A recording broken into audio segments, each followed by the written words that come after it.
Independent thoughts, independent life. This is Chad Benson.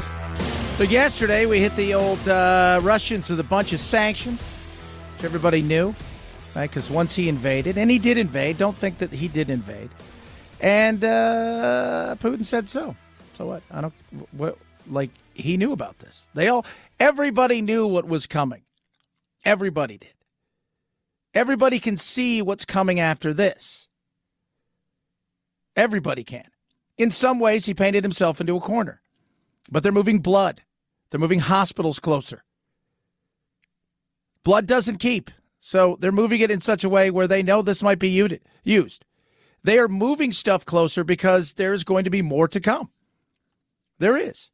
At some point, it's going to cross out of these pretend made-up fairylands that he has made up and get into a place where it's no longer some sort of Russian stronghold inside of Ukraine. It is actually going to be Ukraine proper, even though he's already crossed that line, and there will be a war of some sorts, and it may be a slaughtering.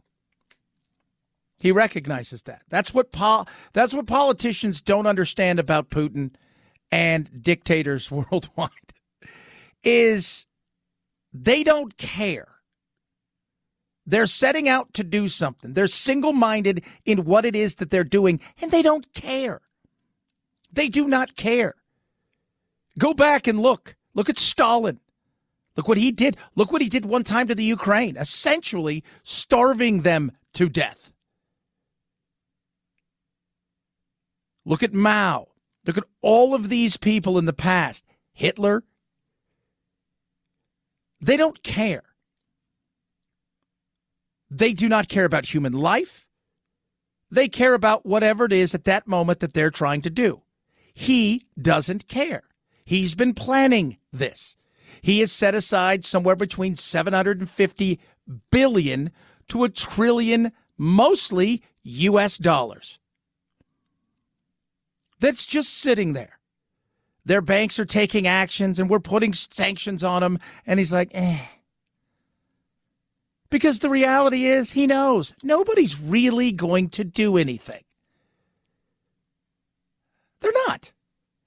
NATO's not going to do anything. The UN's not going to do anything. My God, there was a meeting, an emergency meeting of the Security Council at the UN. Who is the president of the Security Council of the UN? The Russians. China did what China does. Oh, this is not right. He's got a right to defend himself. This is, sanctions are never good. So Japan, Australia, the UK, us, several others are throwing out sanctions. But the reality is most of us over here, we're worried about what's gas going to look like. Understandable. It's totally understandable. Am I going to be paying $8 a gallon? Wait, what? Why? Right? It's because at the end of the day, how does this affect me is what people care about. And we live in a moment-by-moment situation. Now, 3 weeks ago, everybody hated Joe Rogan, right? Then it was more COVID stuff and the fights over schools. And now we're on to this and inflation and how's this going to affect us? Oh, it'll affect us.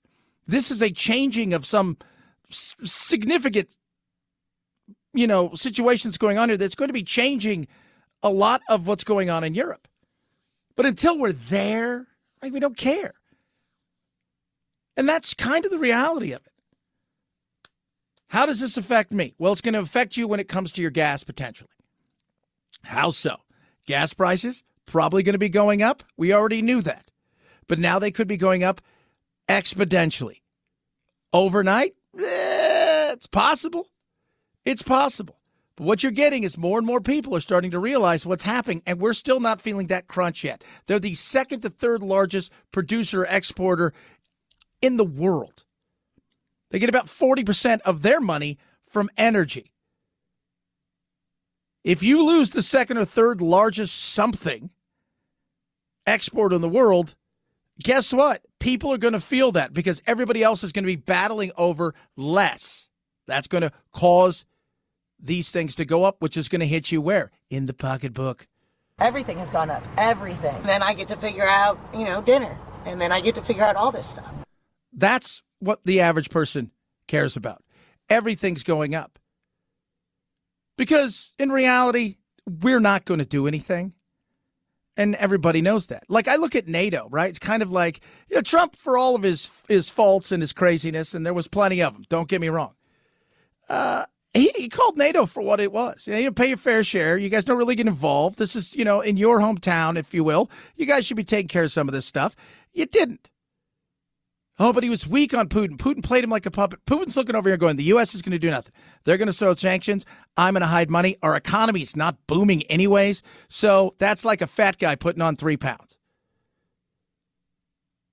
Oh, down the road, they may feel some of it. But he also feels like what he's going to get in exchange, which is, first of all, legacy. Always think that. People with giant egos care first and foremost about legacy.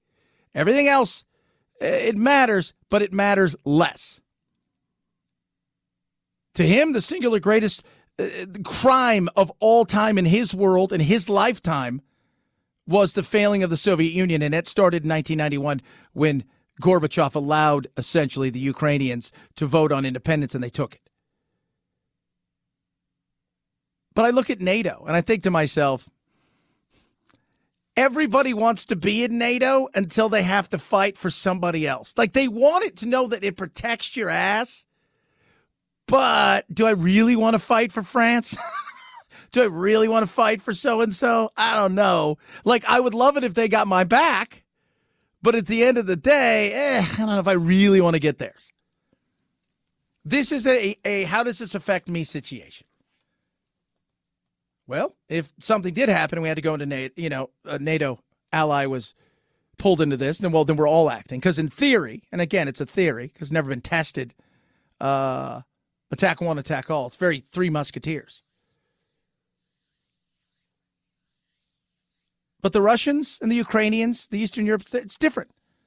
We look at stuff. We're fighting over trans swimmers and pronouns and CRT and all of these things. They're dealing with stuff where, these people over there expect at some point to be invaded or to invade something.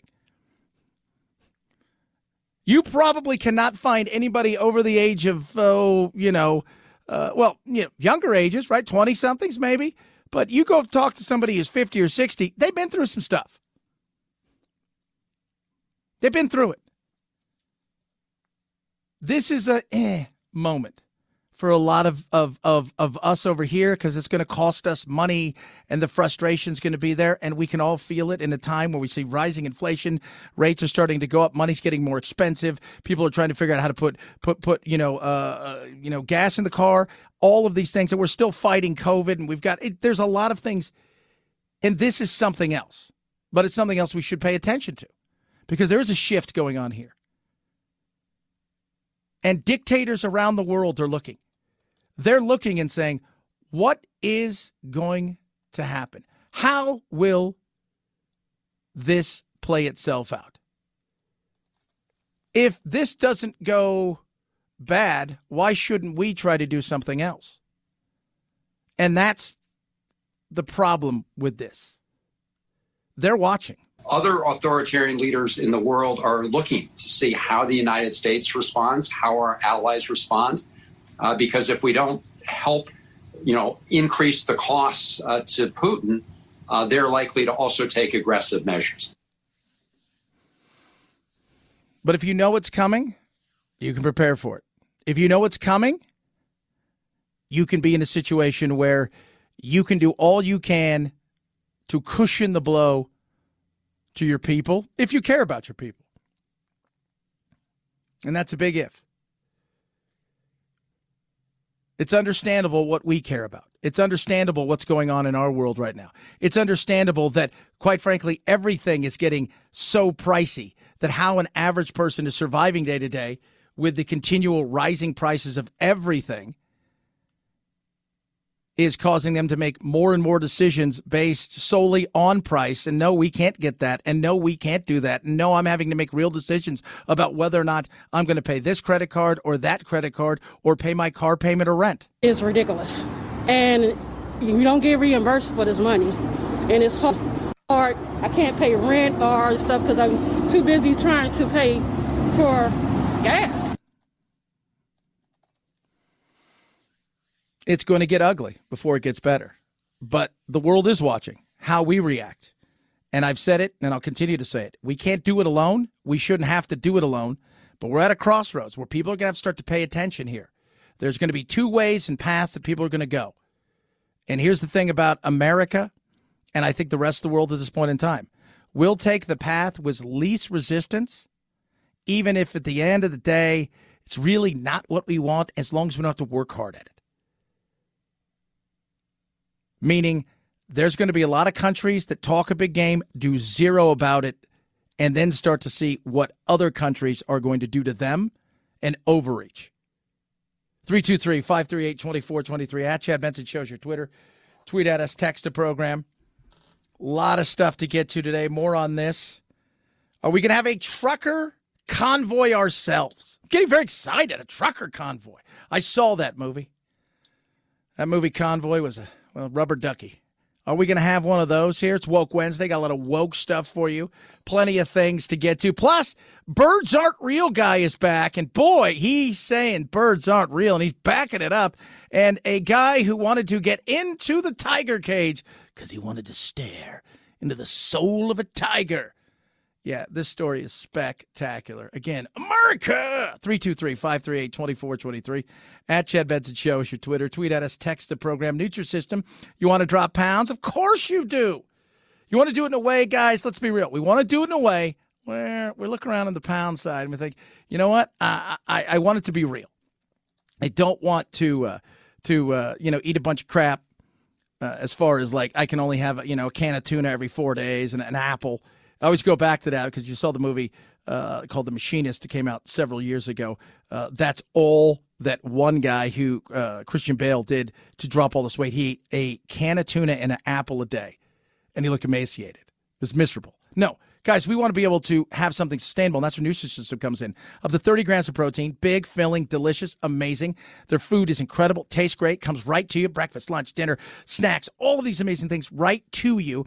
And with their advanced nutritional science, what's it do? It helps with your blood sugar, keeps it level, you start losing weight. And did I mention delicious? Easy, easy, easy. Right now, 50% off all Nutrisystem plans. That's for guys and gals. Go to Nutrisystem.com/Chad right now. Save 50%. Nutrisystem.com/Chad. Nutrisystem.com/Chad. Saves you 50%. Results vary. Offer restrictions apply. See website for details. Chad Benson Show.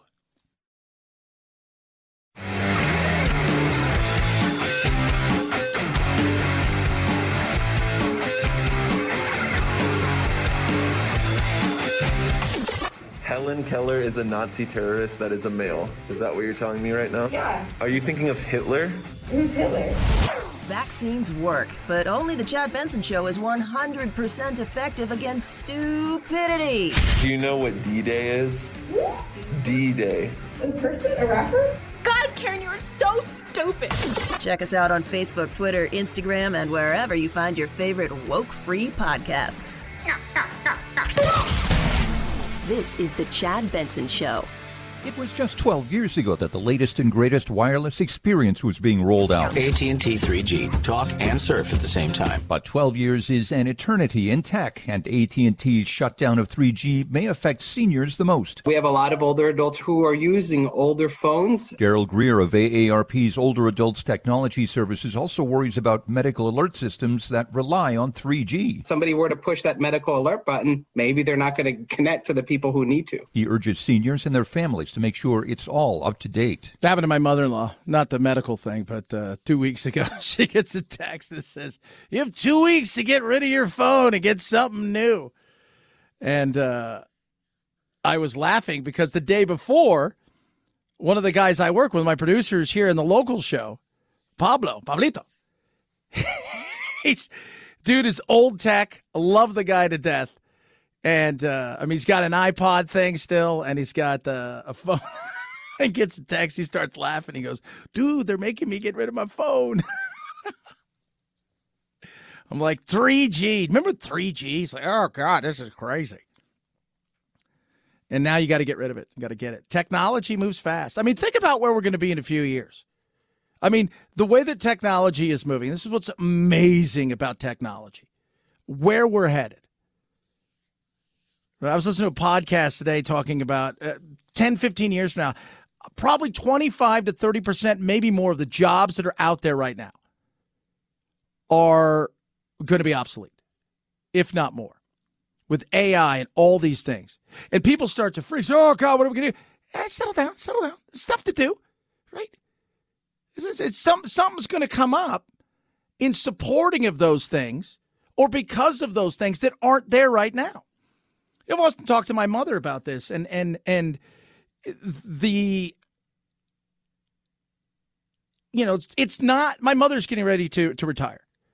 My mother's been at her work since high school. She's done some other things, but she's been there since high school. Those days are gone. They're gone. And you could have a business today that booms, and it's not a failure, but it just becomes obsolete. You move on to something else because of technology. 3G is one of those. 4G will be gone in a few years. 5G then will be the thing, which it is now. But the reality is in several years, 5G will be gone too. We'll be on to 28G, 30G, 100G. Who knows what then? Chips implanted in your head, all that stuff. 323-538-2423 at Chad Benson Show is your Twitter. Tweet at us, text the program. So the truckers look like they're getting ready to truck here in America. You may be wondering why we're doing this, okay? For me personally, it's about our freedoms as Americans. Yeah, so we saw what took place in Canada, which was insane, the way that they reacted towards it, but I didn't, you look back and they grabbed as much emergency powers as possible. But I'm going to tell you guys, if I was the truckers, how I'd go about doing this. And it would be in a much different way, which would not piss people off when it comes to traffic. Because as we all know, if you listen to the show, I am consistent about a lot of things. But the traffic stopping is what I'm very consistent with. Tell you what they should be doing. Got a little woke stuff coming up as well. Chad Benson Show.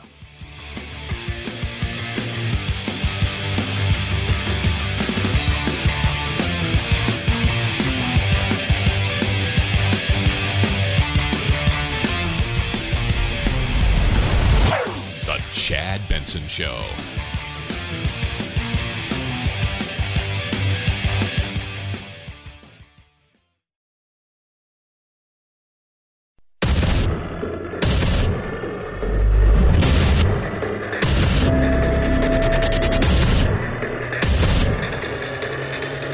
Independent thoughts, independent life. This is Chad Benson. The sanctions are on. That we do know, but there's also an emergency order. If you guys haven't heard, the Ukraine announced something today when it comes to, because it's been very odd in both the Ukraine and Russia, what you can get out that you can believe. Because let's be real, these are, especially Russia, disinformation. How much do people really know what's going on? For a couple of people I talked to like 2, 3, 4 weeks ago, it was on the news, but it wasn't anything big. The last several days, it's the only thing on the news, really the only thing on TV. Where the Ukraine, up until about a week or two ago, people were like, nah, they're not going to invade, are they? Really? You guys think that? Well, things have changed now. A state of emergency declared in Ukraine, and the president signing an order calling on more than 35,000 military reservists with combat experience, all signs that this country is now bracing for the worst, a potential full-scale invasion by Russia. ABC News learning that the military briefed President Zelensky and leading lawmakers overnight that they now believe the situation in the east might deteriorate in the next 2 days. Yeah. And I think that's what people are waiting for. I was talking to somebody earlier today. We were talking about the fact that now it's going to be hit. Like, think of it as a boxing match, right? So right now, working the body. Snuck in there a little bit more, working the body. They've gone in. They sent peacekeepers. I mean, that's just so ridiculous. I mean, but that's the way, people are like, well, they kind of already had it. You see the excuses already. Well, there was already a fight there, Russian separatists, et cetera, et cetera. So they did that. Along the way, they've been slowly but surely ramping up their, anyone? Yes, there's cyber attacks. Good answer. Tons of those. And that's ramping up more and more. And you watch what happens. It's not just going to be the Ukraine. They're going to start to hit other things outside of the Ukraine because that's what you do. So you're working the body, now you're going to the head. Working the body, now you're going to the head. And then eventually, the whole thought process is to wear down and then go. That's it. How deep will they go? That's the question. How deep? What will they do? And then you've got the other side, as we've talked about. We live in a world as, how does this affect me? Well, Europe, you wanted cheaper potential energy. In the cheaper potential energy and cleaner energy in some ways. Germany, you went and you did what? You decertified, and this is what I think is hilarious. You essentially stopped the certification of the Nord Stream 2, which does nothing. Well, it does too. Yeah, what? The pipe's built.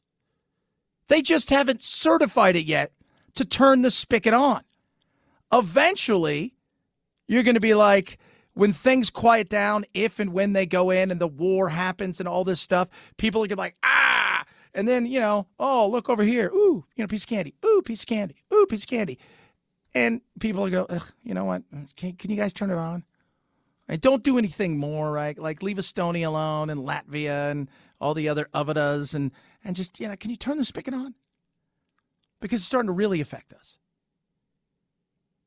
Because not many people are going to say, well, what do we care about the Ukraine? Or, the Germans are in Ukraine, by the way, the NATO thing was always hanging out there.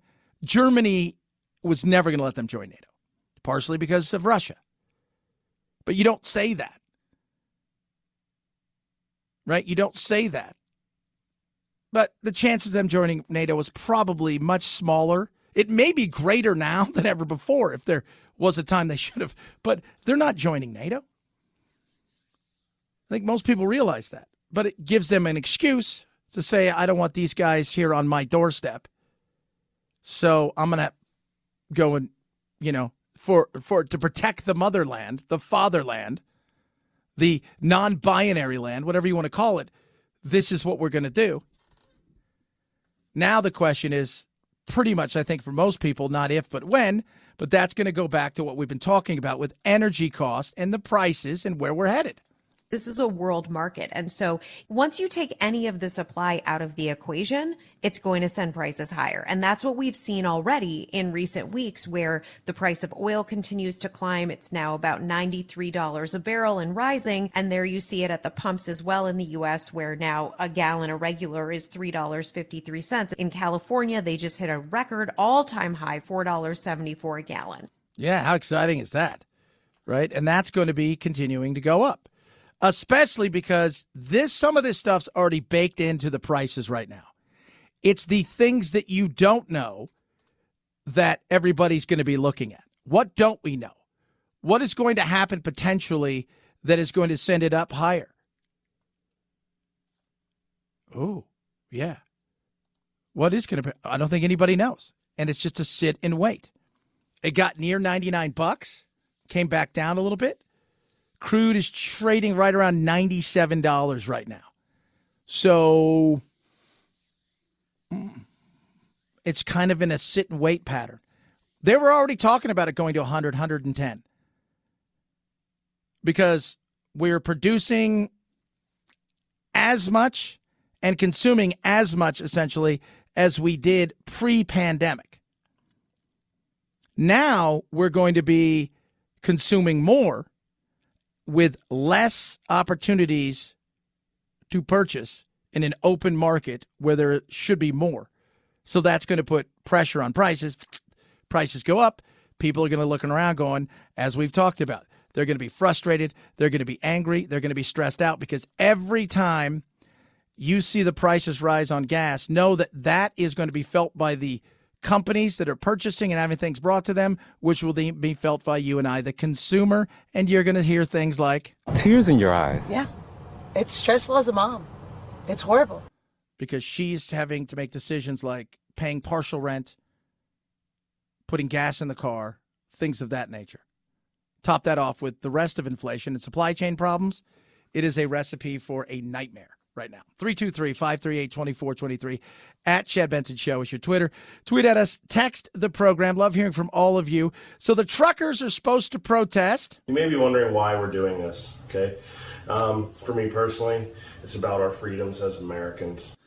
Yeah, we saw what happened up in Canada. And again, this is another situation where the mandates, it's enough. It's time to get rid of stuff. It's time to move on with our lives. It's time to live with this thing, which I think we're doing. I mean, COVID is not on the top of anybody's mind outside of ridiculous schools who are still making kids, wear masks and stupid things like that, where it's enough. It's time to just get on with our lives. But we saw what happened up in Canada with 90% of the truckers being vaccinated and the ridiculousness of the Canadian police who are still coming hard. If you are involved in this protest, we will actively look to identify you and follow up with financial sanctions and criminal charges. Absolutely. This investigation will go on for months to come. Yeah, that's great. Sounds fun. So now it's our turn to do this. There's word today that 3 convoys of truckers are headed here to D.C. to protest about vaccine mandates and other issues. After seeing those truckers block traffic on that bridge linking the U.S. to Canada and those large-scale protests in Canada's capital of Ottawa, officials here in D.C. are taking no chances. No, they're not. They're worried. What are they worried about? What could happen? Oh, what do you think could happen? I don't know. Do you think they're going to just drive right through to the gates there, the White House, or right through the Capitol itself? And what? As many as 700 National Guard could be deployed here in Washington. Residents here can also expect to see beefed up D.C. police patrols, potential traffic changes, and it's possible there could be fencing back up around the U.S. Capitol. Mm-hmm. First of all, don't mess with traffic. People got places to go. People got things to do. In a time of stress, you've got to, I don't care if it's Black Lives Matter, if it's LGBTQ plus, LMNOP, I don't care, pro-life. Don't mess with traffic. People have places to go. They have work to get to. Life is stressful enough. Don't screw with that. If you really want to get a message across, if I'm a trucker and I'm organizing this, I tell every single person, take your truck home and park it. Take your truck home and park it. Let them be free of trucks on the road. Let them be free of their stuff. Let them come to us so we can have a conversation about the things that we want to talk about. Let them come to us. Right? Because think about this for a second. Okay, so not everybody's going to be in the convoy. And it's going to make some noise. And then the people on the left are going to be like, it's all about white supremacy. And you're like, shut up. But if you really want to make a statement, then don't deliver. Because what people will feel nationwide is, hey, my Amazon crap's not getting here. Hey, why are my stores even more empty than they already were? Oh yeah. Like, to me, it leaves people, first of all, asking questions amongst plenty, not just a singular area. Secondly, and I think this is important, is it's going to get the people and the powers that be asking other questions, where they're calling their congressperson, their senator, their people, going, hey, my truck drivers aren't showing up today. And it seems to be, and they're like, you're the 100th person that's called us. I don't know what to do. Well, you guys better figure out. And you have a coalition of people that are going to say, these are the concerns we have about vaccine mandates, about a lot of these things that we have concerns about in our freedoms, and that we feel that, you know what, we've worked and busted our ass for this entire pandemic. And now it feels like we're getting, we were heroes 18 months ago. Now we're white supremacists and evil. And you're mandating things that we don't think should happen. But quietly do it. You watch what happens. People start paying attention. People are like, what? Wait, what? Where is everybody? 323-538-2423 at Chad Benson Show is your Twitter. Tweet at us, text the program. Love hearing from every single one of you. A lot of stuff still to squeeze in.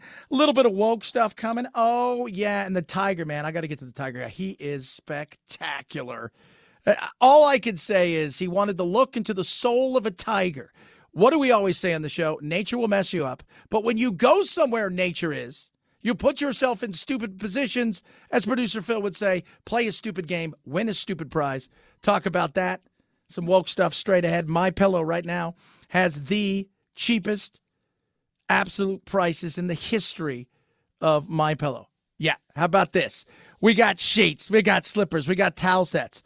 Everything. 60% off any Giza Dream Sheets. MyPillow towel sets. Lowest price ever, $39.99. MyPillow's as low as $19.98. Slippers, 50% off. You're going to get a 60-day money-back guarantee. You're going to get up to a 10-year warranty.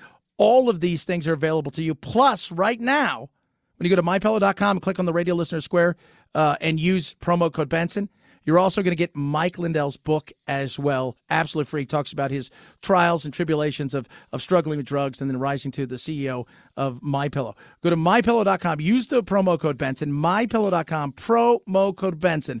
MyPillow.com. Promo code Benson. Chad Benson Show.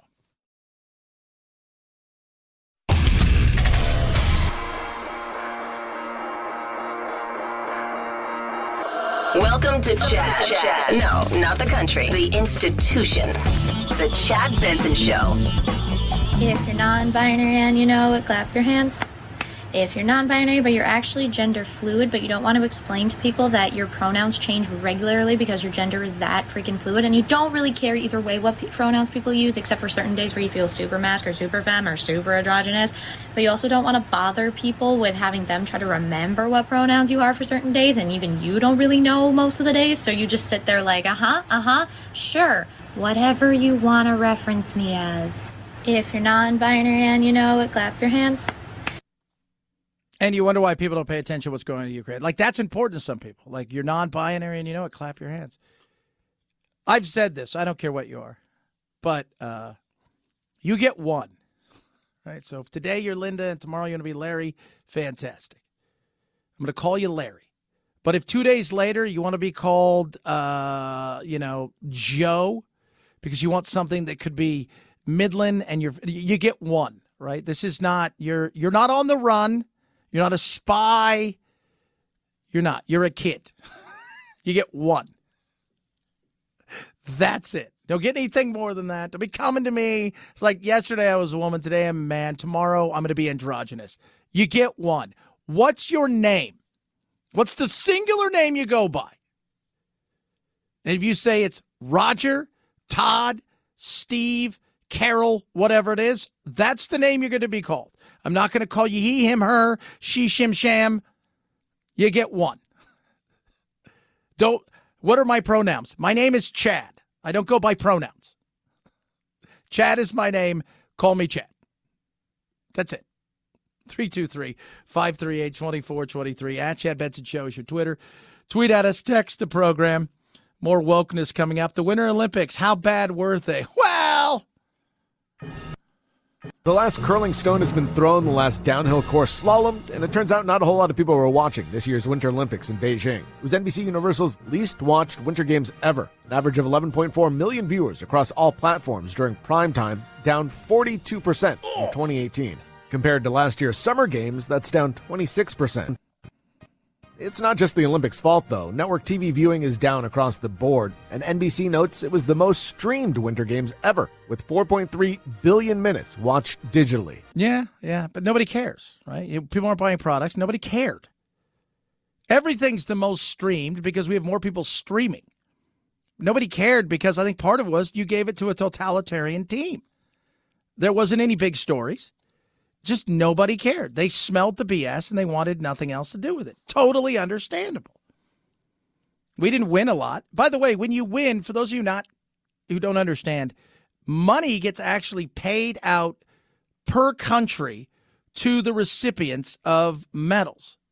The U.S. Olympic Committee just doesn't spend that much money on these Olympians when they get a medal. So U.S. Olympians make $37,500 for a gold medal, $22,500 for a silver, and $15,000 for a bronze. That's no small amount of money. But for these athletes, it's considered pro sports, and the Olympics are only come around every 4 years. These athletes are trying to fund a living. So it's not a significant portion of money. No, it's not. And compared to other countries, it's diddly poop. We have a list of several different countries and what they pay out for gold medals. And you'll see that the U.S. is kind of at the bottom of that list, trailing the likes of France and Russia that are slightly above them. And then Singapore leads all nations with a payout of $744,000 for a gold medal. You know why? Because that's a safe bet to know that Singapore's probably not going to be medaling a lot. I just want to let you guys know that. So they pay $744,000 for a gold medal, right? That's what they pay. $744,000. Let's see how many times they've paid out for any gold medals. They've won one gold medal ever. They've got 2 silvers and 2 bronzes. That first and only gold medal came in Rio de Janeiro. The 2 bronzes came in London, and they got a silver in Rome in 60 and Beijing in 2008. So it's safe to say it's all right. You're not paying that out a lot. 323-538-2423. At Chad Benson Show is your Twitter. They don't make a lot of money curling. Then learn to shoot a basketball, a hockey puck, something. If that's what you're in it for. I'm just saying. Chad Benson Show.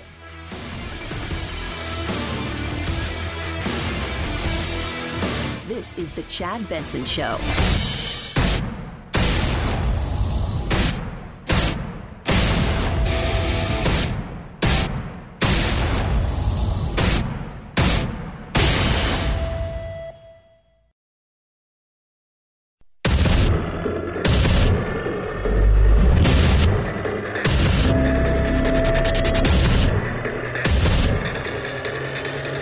Independent thoughts, independent life.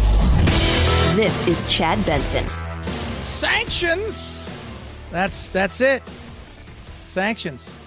That's what we're doing. That's where we're going. Sanctions. Yesterday was announced. Sanctions. We're going to sanction. We're coming. We're sanctioning. This is it. Get ready for it. Here comes the sanctions. Biden. He's setting up a rationale to take more territory by force, in my view. He's setting up a rationale to go much further. This is the beginning of a Russian invasion of Ukraine, as he indicated and asked permission to be able to do from his Duma. So I'm going to begin to impose sanctions in response far beyond the steps we and our allies and partners implemented in 2014. Yeah, how'd those work out? He doesn't care. He doesn't care. And this is the thing with somebody who is like Putin, single-minded in what he sees as a right that he has in his mind as he made up some bizarre, that speech the other night was all over the place. Even Macron talked about it the other day. He's like, he's not the same guy I met a few years ago. He's got COVID fears. He's almost 70. Is there something else going on? People said, he surrounded himself by very few people during this pandemic. And is he all there? But here's something we know about him. He doesn't care. Any despot, dictator, authoritarian, whatever you want to call them, they care about their legacy. That's it. That's it. I mean, he's not worried about the people. He's not worried about his soldiers. He's worried that his soldiers are going to win. He's not worried. To them, there's a bigger thing here, and this is they're going to right a wrong of the Soviet Union falling apart when Ukraine said, "Yeah, we're done. We don't want to be a part of you guys in '91." They voted and said, "We're getting out of here." And he never forgave Gorbachev and everybody else that was a part of that allowed that to happen. He doesn't care, and so that's the problem right there. With somebody like Putin. Sanctions, he's been planning for these. He's got anywhere between $750 billion and $1 trillion if we're to believe all that. He may have less, he may have more. He doesn't care. He cares singularly about doing whatever it is that he's doing, and the reason that he is painting his picture in his mind is, this is the picture I have in my mind. We're going to reunite what was once called the heartbeat of Russia.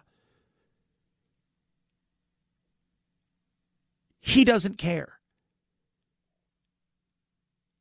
And that's tough when you're facing somebody in a situation where, yes, well, you know when they start to care? When you put so much pressure on the people that they revolt. That's when they start to care. When you put so much pressure on them that they no longer listen, that they start to, the rumblings grow louder and louder, that eventually they're at the gates. That's when they care. And they only care about survival. But even at that point in time, so many times people are disillusioned to the point where they're like, no, they never would. Saddam Hussein didn't care about his people. Stalin didn't care. Hitler didn't care.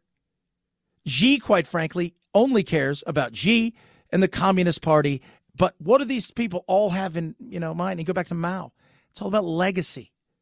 It's their egos, the legacy. This is another situation where he can legacy build, right or wrong, and look at the West and say, pfft. Who in the Lord's name does Putin think gives him the right to declare new so-called countries on territory that belong to his neighbors? This is a flagrant violation of international law, and it demands a firm response from the international community. Yeah. And we're going to do all that we can to sanction the hell out of them, to choke stuff off, because that's what you have to do. But when you hear experts talk... So here's some of the other options that are on the table. This White House could move to restrict Russians' access to technology. He could try to hit Putin himself directly with sanctions. And in what would be a big blow, they could move to cut off Russia from the international banking system. Now, Biden hasn't taken these steps just yet. He's holding out hope that just the threat of these sanctions may somehow deter Putin from launching a more massive attack. Putin says he knows what's coming, and these kinds of sanctions have done little to sway the Russian president in the past. What? They've done little? No, because he doesn't care.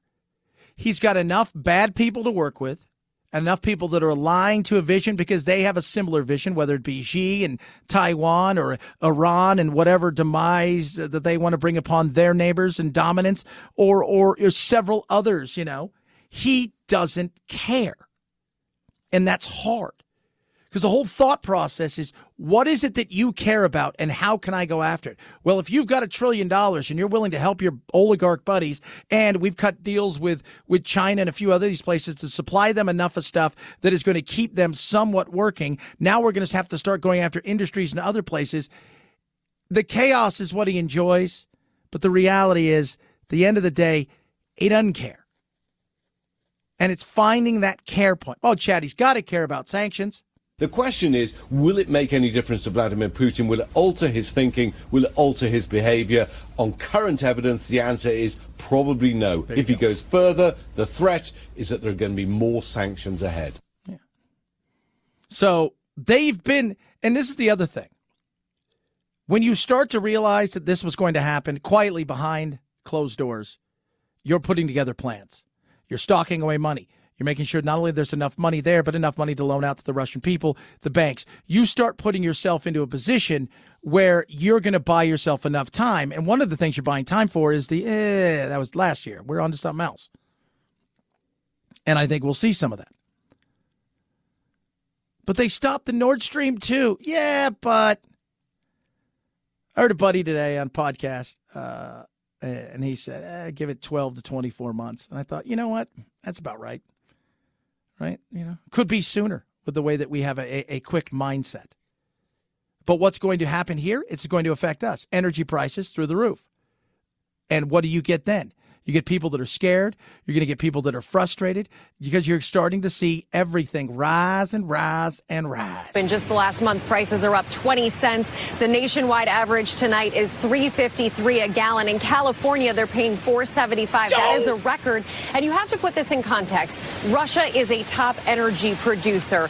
We import about 7% of our oil imports from Russia, and any disruptions to the supply will have a ripple effect, sending prices higher. Yeah. And think about this. They get a majority of their income, one vast majority, about 36 to 40% of their income, their GDP comes from energy. They'll still sell some of it. They'll still export some of it, but a good majority of that comes from Europe. A good majority of Europe also depends on their energy. At some point in time, he's thinking to himself, I can outlast these people. They don't have the fortitude because they have the one thing that he is lacking. They have a conscience. They have the ability to look and say, my people are suffering. He does not have that. He doesn't. 323-538-2423 at Chad Benson Show is your Twitter. Tweet at us, text the program. A lot of stuff. We talk about that. We're going to get to it. What's this mean for us when you hear people out there? Because things are going up, and that is everything, not just gas. Everything has gone up. Everything. Then I get to figure out, dinner. And then I get to figure out all this stuff. Yeah, all of it. You listen to it. How do you figure out dinner? Well, okay, I got to make dinner. But then there's more to that because it's costing more to ship dinner, if you will, to the store. The store is not eating that cost as much as the likes of Bernie Sanders and Elizabeth Warren. Oh, it's totally fine. You guys are just evil. It's price gouging. No, especially when they went after supermarkets who have one of the lowest. When you go look at profit margins, theirs is super low, 1% to 2%. So if you're thinking, hey, you guys should eat that 6-7%, so you want us to go in debt because you think we're evil and bad? No. It gets passed on to the consumer. It's ridiculous. And you don't get reimbursed for this money. And it's hard. I can't pay rent or stuff because I'm too busy trying to pay for gas. Yeah. Too busy.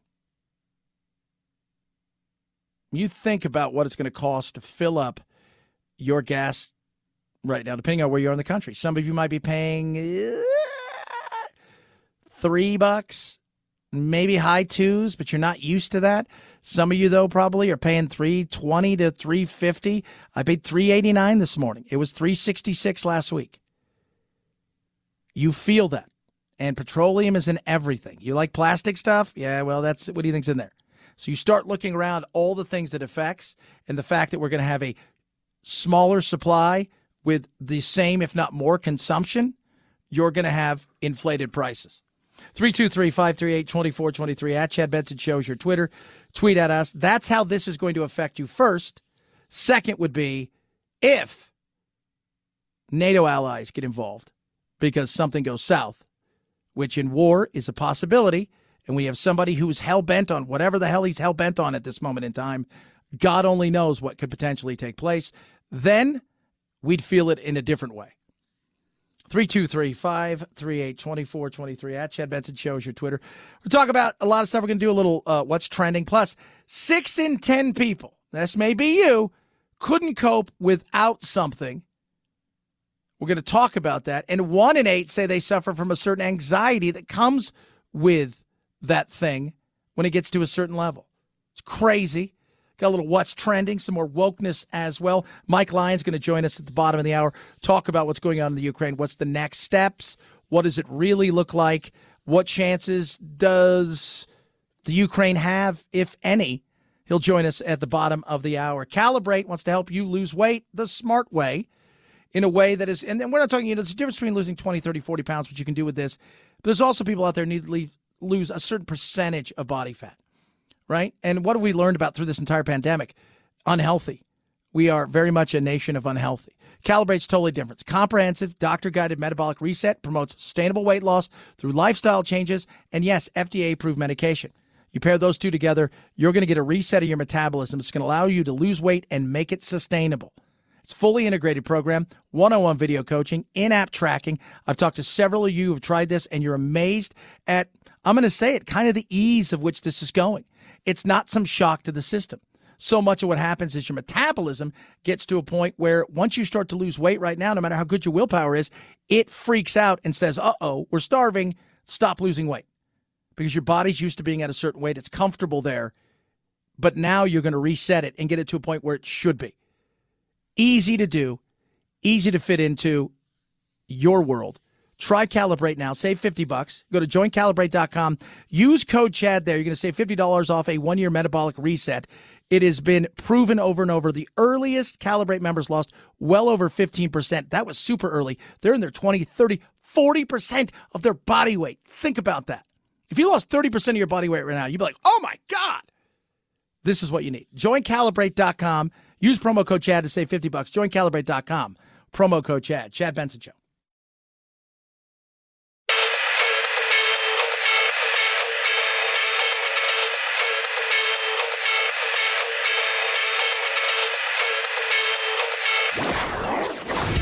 Don't let the Washington Beltway strangle you. This is where the exhausted majority comes to refuel, realign, and reevaluate. This is Chad Benson. 5, 4, 3, 2, 1, 0, ignition, liftoff. Now it's time to find out what's trending. What's trending? Yeah, what does that mean? I mean something, right? Like it's trending on the old intranet. What's trending? We're going to find out what's trending, so be prepared to be prepared. I'm going to let you guys in on something. What's trending right now is, well, Ukraine, for sure. Winter storm warnings on Google. And the Queen Elizabeth, tests positive for COVID-19. She's 95, I think. She's doing all right. She is? Yeah, she's doing all right. Aaron Rodgers, trending because he and his girlfriend broke up, or fiance, Shailene Woodley, and he sang her praises. He's kind of an odd bird. Got to be honest with you. Slack yesterday, stuff didn't work for people in Slack, and of course we freak out this day and age because we don't know how to communicate in certain ways. It'd be one thing if Slack was the only thing you could do. It's like, oh my God, I can't get a hold of anybody on this. Well, do you have any other methods? Well, there is. There's 28 other methods, but this is the one. Phil Mickelson, man, he put his foot in it. We're going to talk about that in a little while. But if you guys don't know what's going on in the golf world, I continue to always say everybody's got a price. And the PGA saw something in the last 24 months that they didn't think they would ever see, which is a rival kind of league that wanted to start in the PGA that had some interesting ideas, but it was run by the Saudis. And the money they were throwing at it was ridiculous. And they were trying to lure people away. And Phil was playing a game, and it got a little sideways. And some of the things he said, he has lost some of his sponsors. It's definitely very, very interesting. Head over to Twitter, where everybody fights about everything, because yes, more on yes. What is going on in the Ukraine? Zelensky, emergency authorization today, calls up reservists and urges citizens to leave Russia immediately. Ooh, Trump and Putin. Trump said something about Putin being a genius, saying essentially that, look, this is the things that he did with his fake countries that he made up and moved on in there. People, of course, in the media freaked out because, well, that's what the media does. They're still looking, COVID was never the boom that Trump was in their world. And so, of course, he's evil and bad. And I start laughing about stuff like that. I'm like, you know what? He's not the president anymore, Joe. You are. You are. You are. No way. Yes. Lots of stuff about the pooter today. Lots of stuff. And the Oscars, which are getting ready to do Oscar-y things.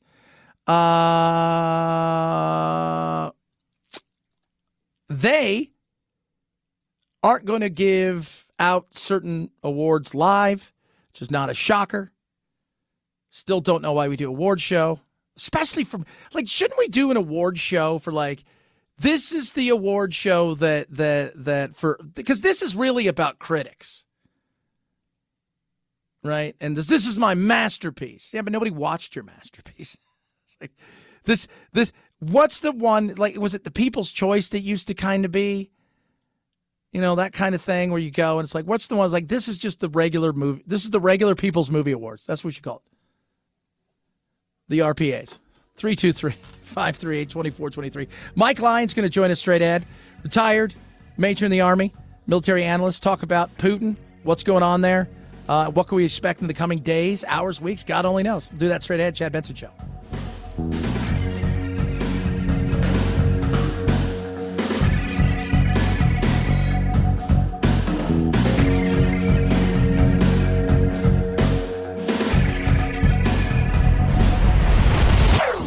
Chad Benson Show.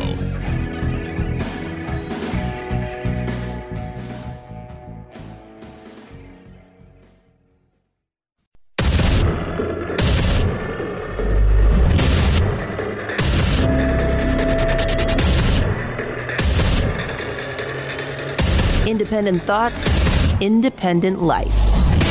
This is Chad Benson. What's happening around the world here? We care about the price of gas. We understand that. We haven't really felt, they're not on our doorstep. But for the rest of us who look out there and a little bit study of history and understand that what's going on in the Ukraine with Russia is something that we should all be paying attention to because, first of all, it is living history. Secondly, it can be terrifying. Joining us now is former U.S. Army Major and military analyst Mike Lyons. And Mike, it's a bit of history and it's a bit scary because we haven't seen something like this since World War II. Yeah, the level of troops that have been assembled on this border here. We had some insurrections that took place, Yugoslavia and the like, that behind the Iron Curtain back then. But no, not from what would say free and sovereign nations being attacked by somebody else. And again, you look at the amount of combat power that has been assembled there. It's just not something that's just going to sit around for very much longer. I think we're very close, 11:59 with regard to when this starts. The Ukraine government has now mobilized its reserves. They fundamentally have shut down the country now, and they're going to defend. And they're just really waiting for whatever the Russians really do next. So the Russians, what's their next move? Because Putin is, he's a sly dog. Let's not forget that. Some people are saying he may be a little bit out there. You know, he's isolated himself through this COVID. That maybe he's losing some touch with stuff. And I think, well, that's probably where he wants you. But the next move is it more cyber attacks and then hit, or is it at the point now where his people are itching to go and you got to go sooner rather than later because you're going to start to lose some of them and their patience? I think it's probably the second, sooner rather than later. And cyber will be part of a multifaceted attack that'll take place likely deep into military targets in Ukraine first. He's got to destroy the Ukraine military, keep them from forming any kind of offense or any kind of way to kind of stop what he's trying to do. He's got so many troops aligned that northern border across from in Belarus, I think, because he recognizes Ukraine's split in half by a river, the Dnieper River. And he knows that would be a big obstacle if he tried to cross that river just coming from the east. So you'll see troops coming from both the north and then the east in order to form what will be a classic pincer movement around the capital, looking to destroy any of those units that are trying to protect it and looking to have the Ukraine government, capitulate and hopefully stop the fighting. I think he's looking at this to be like 100-hour war like we saw from Desert Storm 31 years ago and trying to get this over quickly and reestablish that Ukraine border as fully Russian. Yeah, which is, that's like, he's always looked at this, and we're talking to Mike Lyons, a retired U.S. Army Major military analyst, as we delve deeper in this. He's always looked at this, in 91 was the true end of the Soviets, and he was always pissed at Gorbachev because they couldn't hold it together. They gave him a chance to have independence, and they resoundingly took it. And he has always looked at this as like, this is Russia. This is a made-up place, and we're going to take it back. This is the heartbeat of Russia. It was called for many years. Right. And based on, how Russia was originally formed, he considers Kiev that capital. And this is, the starting point. He's 73 himself now, so he knows he's running out of time. And perhaps he's miscalculated with some of the intel that's out there. And perhaps I know we're seeing reports of, perhaps some kind of internal coup takes place. But, that's kind of false hopes. We saw that the Iranian government has not collapsed in the face of these sanctions yet. So I think he's going to try to maintain any kind of initiative and momentum he initially establishes. Which is why I think it'll, again, multifaceted attack across the border quickly. Air defense systems going after their communications lines of support and completely trying to destroy Ukraine military units on the ground, especially the Ukraine Air Force in particular. Let's talk about sanctions before we get to what the Ukrainians may be able to do, if anything at all. Sanctions, I've always said this, people who are in the position that he is in, they really don't care about sanctions and their people, because to get in a lot of these positions, to hold power, you can't have feelings, if you will. And he has been preparing for this, unlike many others who may do some stuff that don't really prepare for this. He's been preparing for these kind of sanctions, and he doesn't care. What happens when he doesn't care and the sanctions don't really do what we think? Do we have any other option? Well, the question is, how far and wide do the sanctions go against those who are supporting him? And so he might have prepared himself. And we saw he moved his yacht, for example, out of some slip that he had in Germany somewhere. And, he's worried about individual wealth. But he also runs a pretty significant and complex organized crime organization, that those guys got to get paid off as well. So the question is, how much is he prepared them for that the same sanctions here? Because that's really where they're targeting now. They'll target banks. He's somewhat tried to inoculate himself really in the short term. I think he's hoping that the gradual placement of these sanctions will allow him to continue to keep going, which is why I'm in favor of complete sanctions now and shut this thing now. If you look in history, warfare doesn't work, but gradual of anything. You look at, we thought the gradual increase of troops, for example, in Vietnam was going to eventually cause the Viet Cong to capitulate. That didn't happen. But we look at, again, go back 30 years of Desert Storm, the overwhelming force of the conventional forces on the ground takes Saddam's army in 100 hours. So the same thing he's going to do, use an overwhelming force to overcome Ukraine. If we're going to use soft power, I think we got to use 100% of the soft power back on him, overwhelming sanctions to shut his economy down. Talking to Mike Lyons, military analyst, as we talk about the Ukraine, what's going on over there. Okay, the Ukrainians, they said they're going to fight, and there's no doubt. If you're over 50 or 60 and you're in the Ukraine, you're used to fighting and or invading and or being invaded or the threat of invasion. So these people, while they may not understand completely what's coming, it's not like they're novices in the world of warfare and understanding somewhat of it. But the reality is they're completely overmatched. Is it going to be a situation where they try to occupy and then the resistance comes and it makes it hell for him?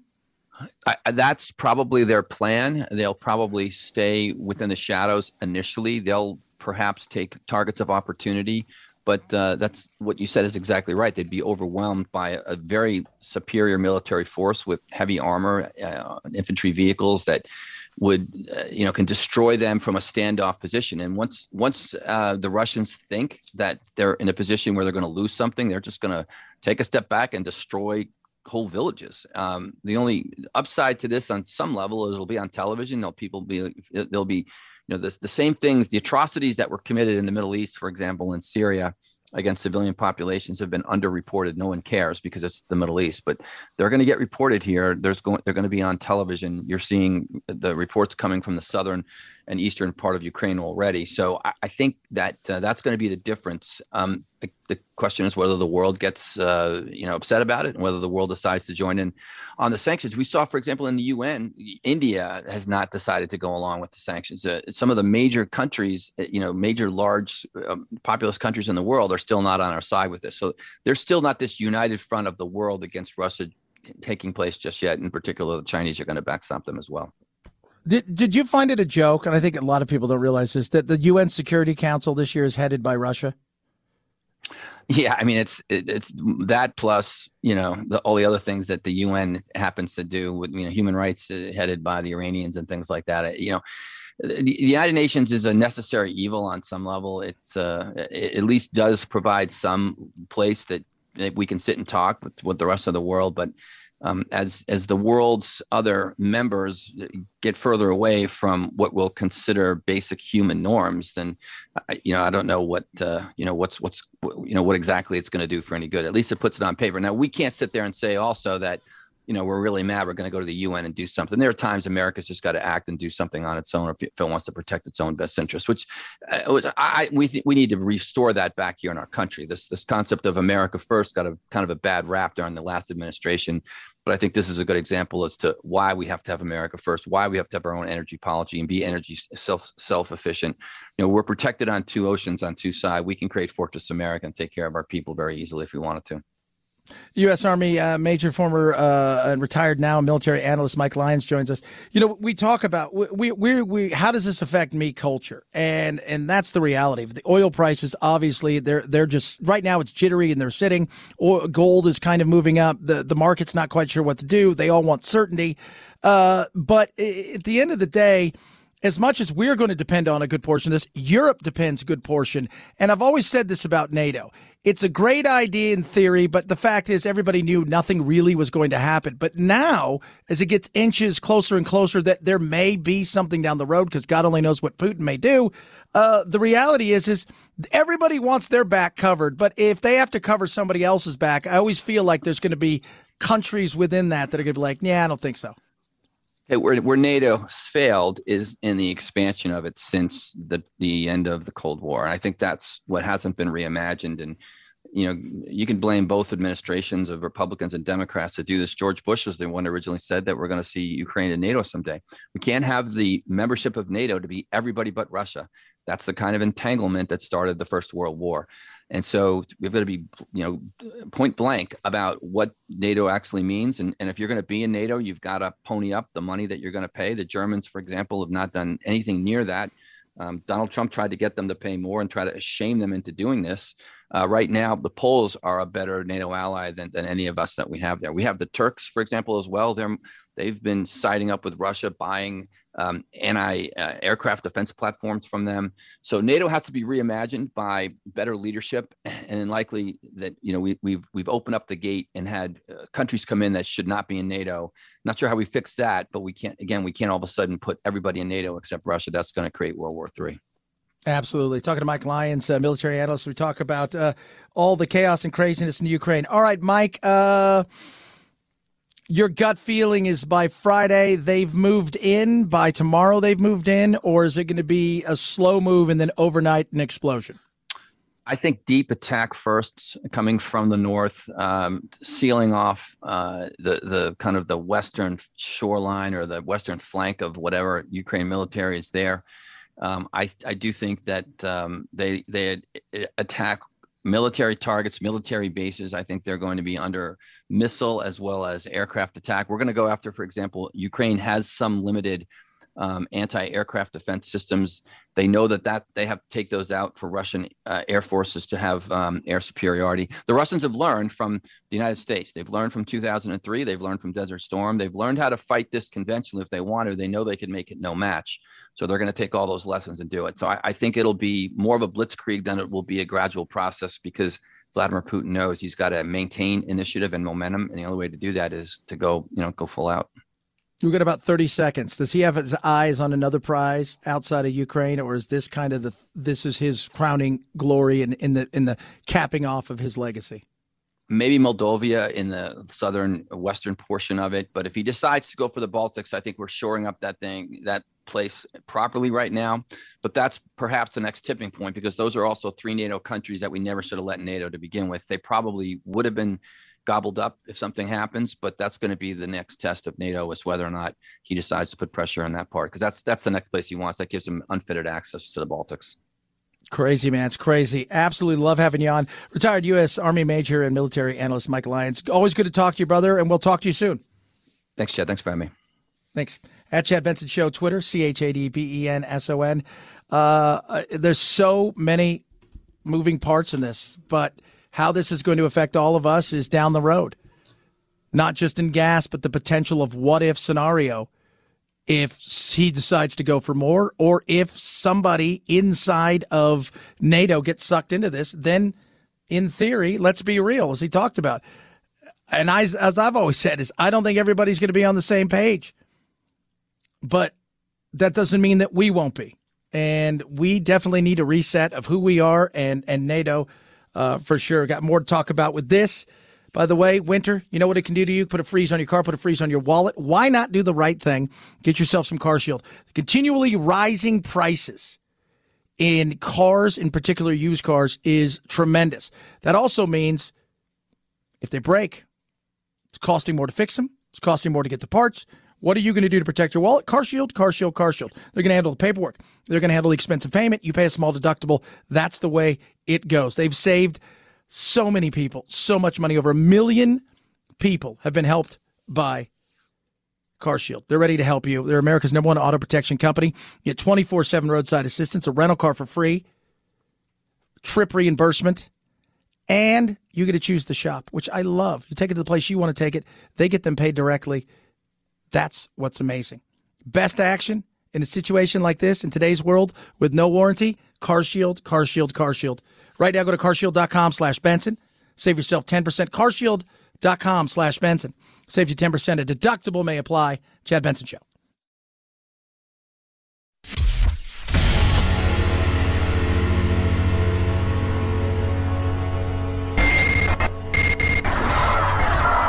No fake outrage here, just the real thing. The Chad Benson Show. The same thing he's going to do, use an overwhelming force to overcome Ukraine. If we're going to use soft power, I think we've got to use 100% of the soft power back on him. Overwhelming sanctions to shut his economy down. Yeah, military analyst Mike Lyons just joined. If you missed it, grab the podcast. Great interview. He thinks these sanctions underwhelming, and quite frankly, we should be throwing everything we at him. Every single thing we can, go after him in every way, shape, or form, because by doing what we're doing, slowly but surely turning up the heat, it's giving him time to replenish, and that is something I think he's figuring we're going to do. You know, just kind of slowly but surely. And he thinks that we should go after every bank. We should go after oligarchs that they have.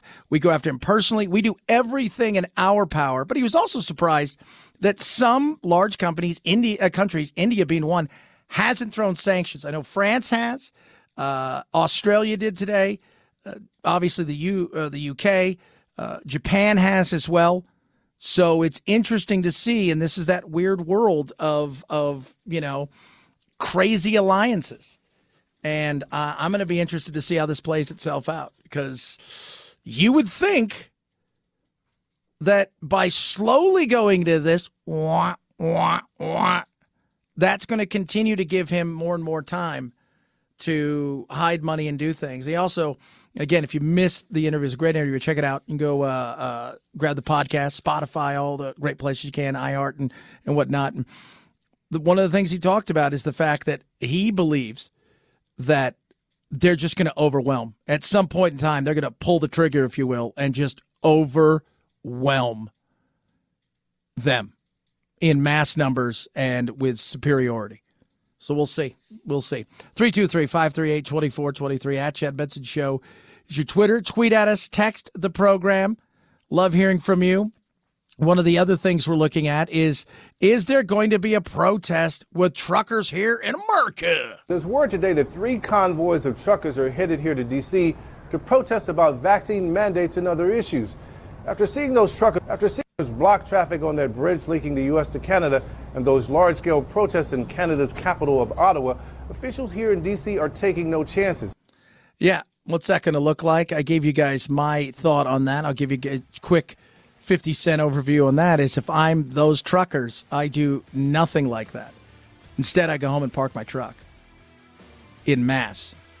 Get them to notice that stuff's not being delivered. Get them to notice the supply chain is being shut down, where they feel it across the country and people are asking questions rather than a singular area. 323-538-2423 at Chad Benson Show's your Twitter. Tweet at us. Text the program. Love hearing from everybody. Again, grab that podcast. Mike Lyons. Great interview about what's going on in Ukraine. Definitely eye-opening. It's Chad Benson Show.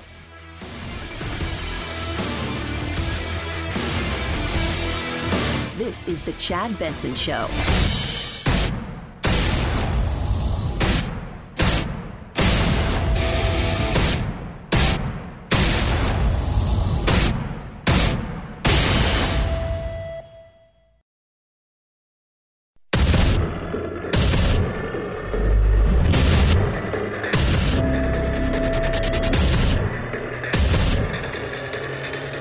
Independent thoughts, independent life. This is Chad Benson. I often wondered, how tough are we? You know, I mean, we're very blessed, right? We live in the greatest time in the history. We live in the greatest country in the history.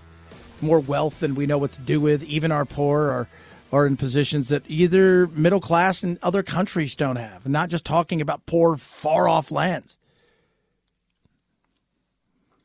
And we're blessed. I mean, nobody's invading us. Oh, they're invading us from the south. But you get what I'm saying. Nobody's invading us. It's never going to happen. It's not going to happen. Right? Between America's top hat, right, and our Huaraches, we're fine. Oh, Chad, you're just the worst. Then we got oceans. You look over what's going on in the Ukraine, and the question is, again, it's just like, how does this affect us? But that shows the fact that we don't get it. This is potentially has ramifications that are massive. I mean, he's talking about basically putting us in a Cold War situation that we haven't been in I don't know, forever it feels like. This is one nation invading another nation. A sovereign nation in Eastern Europe. Where have we heard this before? But how does this affect us? Well, oil prices are going to go up. Through oil prices going up, that's going to cost you guys and me and everybody else more money. More money means more problems when it comes to, buying goods, things of that nature. The thing always makes me laugh, though, is I love looking at the study.com stuff. Some of it's very interesting. Some of it's just foolishness. This I found to be interesting, and I'm like, this is such first world problems. 6 in 10, so 60% of us couldn't cope without a smartphone for a day. And I have talked about this ad nauseum. If you left your wallet at home, and you're like, I left my wallet, you would do what? You should probably go to work and borrow $10 when you get some for lunch, right? $20 when you need some gas in the car, whatever it is. If you left your smartphone at home, you turn around and go get it. Luke, you're filling in there. Producer Luke's filling in for old Phil, who's enjoying himself in the beautiful sands of Mexico. If you left your smartphone at home, would you go get it? There you go. Yeah. 1 in 8. 1 in 8 suffer from anxiety because of low battery. I mean, that's where we are in our world. That's where we are. We suffer from battery anxiety. It's low. I got to get a charge. Right? Overall, the average respondent to this latest poll that was done by, one poll with conjunction was probably some sort of smartphone group, HMD Global, home of Nokia. Nokia! They don't even know how to use a paper map. When it comes to what's the most important to people these days, the poll finds nothing would be more upsetting than losing a smartphone. Nearly half the survey, 48%, say it would be very upsetting if they lost their phone. That's more than a number who would stress out over losing their bank card, 46%, their keys, 40%, or their wedding ring, 25%. Overall, the average respondent checks their mobile devices 20-plus times a day, spends 2 full hours looking at their phone screen over a 24-hour period. And you know what those people are? Liars. Because it's far more than that. How many of you have that thing on your phone where you can go and check it right now? It'll tell you how long you've been on your phone. Have you done that and go, sweet God, I've been on this phone for 4.5 hours throughout the day? Yeah. 1 in 3 have never used a paper map. That's totally understandable. I'm surprised it's that high, that 2 out of 3 have. You guys remember the Thomas Guide? Right? You have to go and you'd look and it'd be like A6, and then the street would be on like L14, and you have to go and match them up. It was like, that could never happen today. Kids would be like, I'm done. I'm lost. I'm just going to die here. That's it. I don't know where to go. I used to try to explain, I explained this one time to my son, Jack. Like, dude, you have no idea, Jack. Because, the cars have the stuff in it, and you just plug it in and all of that stuff now. So you have no idea. When I was younger, when I was driving, you would sometimes get lost. You're like, I don't think the directions are right. So you'd have to go and you have to stop at a gas station, and they'd be directions like, all right, so you go up here to Smith Street. Now, not Smith Road, Smith Street. There's a difference. When you get to Smith Street, there's going to be a Jack in the Box or a Hardee's or Carl's Jr., whatever it is. You turn left there. You go up 2 blocks. All right, there's going to be a blue house, but not your regular blue, really weird-looking blue. You turn right there. You go down 3 blocks. You make another left. Oh, whoa. Yeah. But it shows you, how great our world is. But we're also looking at a potential invasion that we haven't seen since World War II. Prices are going to go through the roof. And it's chaos. It is. It's chaos for so many people. They're looking around going, what are we going to do? Gas prices, they're rising. And people are stressed out of their mind, and rightly so. It's ridiculous. And you don't get reimbursed for this money. And it's hard. I can't pay rent or stuff because I'm too busy trying to pay for gas. Yeah, and people are worried, and rightly so. But we do live in such an amazing time that it's kind of out of sight, out of mind. In the fact that we could potentially see a war in ways that we have never seen it conducted. And what's the world going to do? Well, it's going to get more expensive, and we're already feeling the expense of that, right? We've overpumped money and overproduced money. Dollar doesn't go as far as it used to.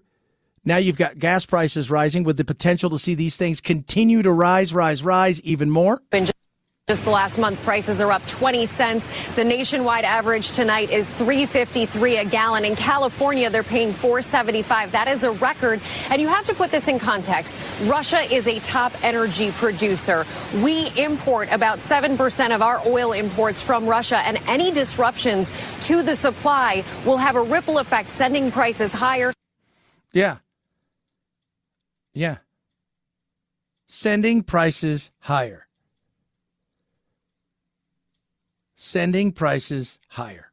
And that's where it comes into the world where we do what?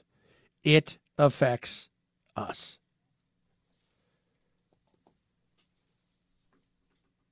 We're not having a war here. Our civil war takes place on Twitter. People say, we can have a civil war. We're not heading towards a civil war. My God. I'll continue to say this. We'll have a civil war when it's on an app. The distance alone makes civil war nearly impossible. Right? If we were a country that was the size of, say, Arizona, Iowa, whatever, and we had these kind of feelings, could there potentially be a breakout of civil war? Maybe, probably not. But if you're pissed at somebody who's 3,000 miles away, you're like, I got better things to do. Oh, yeah. So now everybody sits and waits. Yesterday we put sanctions on them. And by them, I mean, yes, the Russian people are going to feel this, and they are. But the reality is the sanctions themselves, are they really going to stop the likes of Putin? Not these sanctions. Earlier we had Mike Lyons on, and he's a retired former major in the Army. Served overseas, military analyst now. And he talked about what we should be doing when it comes to sanctions. The same thing he's going to do, use an overwhelming force to overcome Ukraine. If we're going to use soft power, I think we've got to use 100% of the soft power back on him. Overwhelming sanctions to shut his economy down. Yeah. Overwhelming sanctions. And it doesn't feel like that. It doesn't feel like we're doing. It feels like he talked about the fact that we're just kind of slowly going to be putting some of these things on. And all the while, he's already been preparing for this. It's giving him more and more time to continue to maneuver in certain ways to get in a position to ready and steady himself. We live in a world where how does this affect me? And that's just the reality of it. We do. If you were in the Ukraine and in parts of Europe, it would affect you in a much different way than it does here. It'll start to affect you when the gas prices get to a point where instead of being at $3.55 on average or $3.57, or they're going to be at $4.50, then $5.50. Then you'll start to feel, oh my God. When we start to look up and go, man, normally I spend $150 at the grocery store. I just spent $275 and I got less. That's when the effect will come in. That's when it will. Because inherently, we are human beings, and human beings care about what? We care about ourselves. I mean, I care about me and my family. You care about you and your family. Duh, I wouldn't expect it any different. And when you can hear things like people care more about their phone and the worrisome issues of anxiety because their batteries are dead, you're like, that's such first world problems, and we are so blessed. And I don't think we understand that as well as we should. 323-538-2423 at Chad Benson Show is your Twitter. Tweet at us. We got more on this. Got a lot of other stuff, too. We're going to do a little bird Aren't Real guy. He is spectacular. If you don't know who Birds Aren't Real guy, this guy is great. We got some woke stuff for you as well, because of course, and imagine staring into a tiger's eye. This story is, well, it's all that it's supposed to be. 323-538-2423 at Chad Benson Show is your Twitter. Tweet us, text the program. Nutrisystem, guys. Nutrisystem. I'm going to say it one more time. If you're listening, guys. Nutrisystem. So what is Nutrisystem? Well, first of all, it's amazing. The food is delicious. And guess what? With Nutrisystem right now, you get 50% off all plans. But guys, I'm talking to you right now. You want to lose 10, 20, 30, 40 pounds? You want to feel like you're actually eating food and not eating cardboard, but not starving? This is what Nutrisystem's all about. Up to 30 grams of protein. Huge portions. Filling portions. Delicious portions. They got beef and bean burritos. Toasted and tasty ravioli. And everything else. A little dumplings the other day with some chicken. Nom, nom, nom, nom, nom, nom. Easy to prepare, made in minutes. The secret. Advanced nutritional science. What's that do? Helps with your blood sugar, keeps those levels steady. You start to lose weight. Boom. I'm down about 15, 16 pounds. Had to buy some shorts over the weekend that fit a lot better. Guess what? I'm loving it. Comes right to my door. Breakfast, lunch, dinners, snacks, even some desserts. Nom, nom, nom, nom, nom, nom. And it tastes great. So what are you waiting for? Up to 50% off right now. 50% off. Go to Nutrisystem.com/Chad. 50% off. That's all plans, even you ladies. 50% off right now. Grab a hold of it. Nutrisystem.com/Chad. Nutrisystem.com/Chad. Results vary. Offer restrictions apply. See website for details. Chad Benson Show.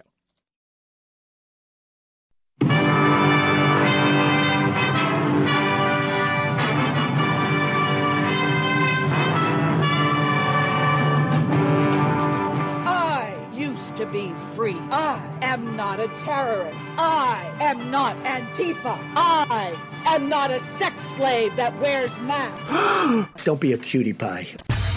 Probably sit around and cook some soups and eat bread and desserts and just get all fat and sassy. You're ruining my life, bud! Yeah, you haven't seen anything yet. You're listening to The Chad Benson Show. Peter McOwned, I think.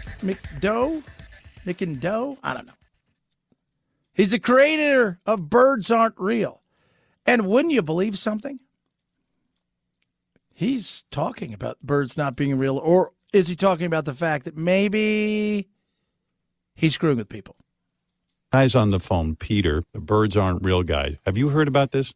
Birds aren't real. He started a movement called Birds Aren't Real. The movement is based on the conspiracy theory that the United States government killed and replaced 12 billion birds with robot spy drones. He thought it'd be funny to go in there with a big sign that says birds aren't real. It was sort of this idea of like holding up a mirror to the lunacy. For a while, were people quoting it and saying birds aren't real is real? Like, were there enough idiots going along with it? So, yeah. Yeah. I continue to tell my friends all the time, man, this is the best time in life to start a cult. Because you can reach lots of people. And remember, in a cult, you don't need a lot of people. Right? You don't need millions. Right? You just want a nice, manageable cult. We're not talking about, going out and drinking Kool-Aid or any stuff like that. It's a cult of just, hey, let's all chill. But you can start a cult in a heartbeat. And it's because people are so willing to believe anything. I've been doing Birds Aren't Real for 4 years now. And starting off, the goal was to kind of make this fictional character that lives in the real world. And I wanted kind of people to process the character as a real person. So I spent 4 years in character. Local media reported on Birds Aren't Real as having existed since 1976. See, that's the thing I like about this movement. It's so easy to get fake information out there between the internet and even the media sucks. Right, nobody fact checks. Nobody does anything. No. It's hard sometimes. It's a sad thing. It shouldn't be hard, but it is because you never know where the hell to go and where's somewhere you can trust. Because the media is in it for themselves, and they don't care. That's the other side, is we don't hold media accountable. Like, if I screw up, I'll screw up. I don't believe what you say. Well, then check me. If I'm wrong, let me know. Like, not letting me know, that's the thing that's a problem. The problem is the want to be first and the want to look at lunacy and the want to look at craziness and the want to also embrace it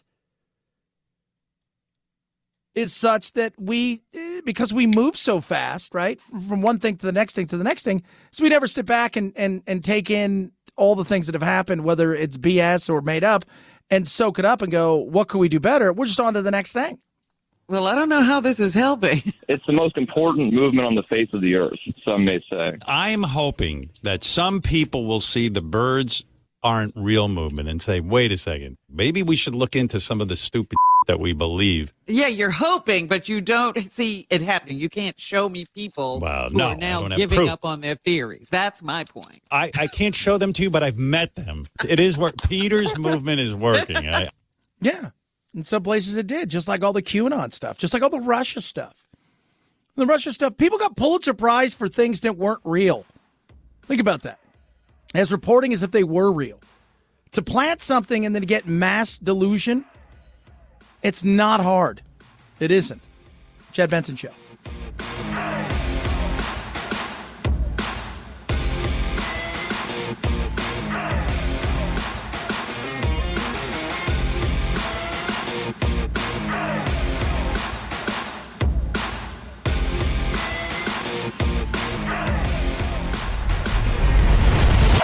The Chad Benson Show.